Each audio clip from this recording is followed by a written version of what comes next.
क्या हुआ? मैं ये बोल रहा था कि ये फ्रिज कब से खराब पड़ा हुआ है। इससे अच्छा ये है कि हम इसको कबाड़ी वाले को बेच देते हैं। मैडम एक बात बोलूं? हाँ बोलो। ये फ्रिज मैं ले लूं? तू इस फ्रिज का क्या करेगा?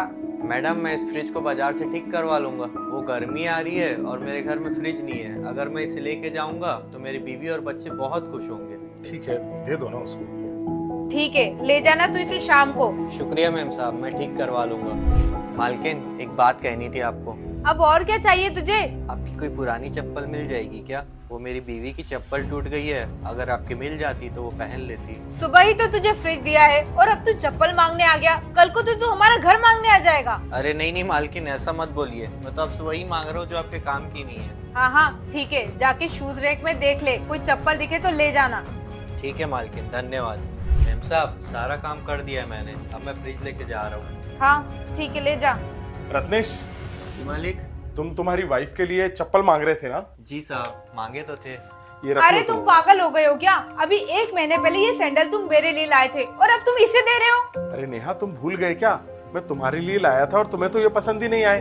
तो इससे अच्छा हम उसे दे देते हैं, कम से कम उसकी पत्नी यूज तो कर लेगी ना। और रही बात तुम्हारी, तो तुम्हारे लिए तो मैं और दूसरी भी ला सकता हूँ। रत्नेश, ये रख लो और अपनी पत्नी को दे देना। जी साहब, बहुत बहुत शुक्रिया साहब।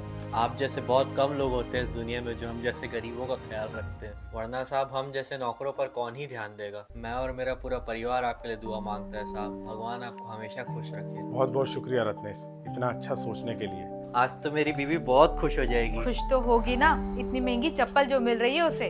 वो सब तो ठीक है, कल टाइम पे आ जाना काम पे। जी मैम साहब, आप उसकी चिंता मत करें, मैं टाइम पर आ जाऊंगा। ठीक है साहब, अब मैं निकलता हूँ। अब बोलोगे भी, ऐसी क्या वजह आ गई थी कि तुमने मेरी इतनी महंगी सैंडल उसे दे दी? यार, हम उसको इतनी कम सैलरी देते हैं और अगर हमने उसे कुछ दे भी दिया तो क्या ही फर्क पड़ जाएगा। और वो हमारे यहाँ इतने सालों से काम कर रहा है। वो इतना अच्छा इंसान है कि हमें जब जरूरत पड़ती है ना, तो वो छुट्टी वाले दिन भी यहाँ काम करने आ जाता है। और सबसे बड़ी बात, वो बहुत ईमानदार इंसान है और हमें अपने परिवार जैसा समझता है। वैसे आज मुझे एक बात की बहुत बड़ी खुशी अब हुई वो कौन सी बात है? कि मैं उसकी फीलिंग को नहीं समझ पाई और आपने समझ ली। अब से मैं उसे हमेशा अपने परिवार की तरह समझूंगी और कभी कुछ नहीं बोलूंगी। आप दूसरों की भलाई के बारे में इतना सोचते हो। I am so proud of you.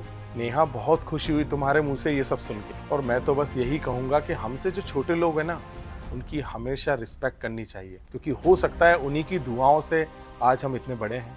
आपने बिल्कुल सही कहा, किसकी दुआ हमें कब काम आ जाए क्या पता।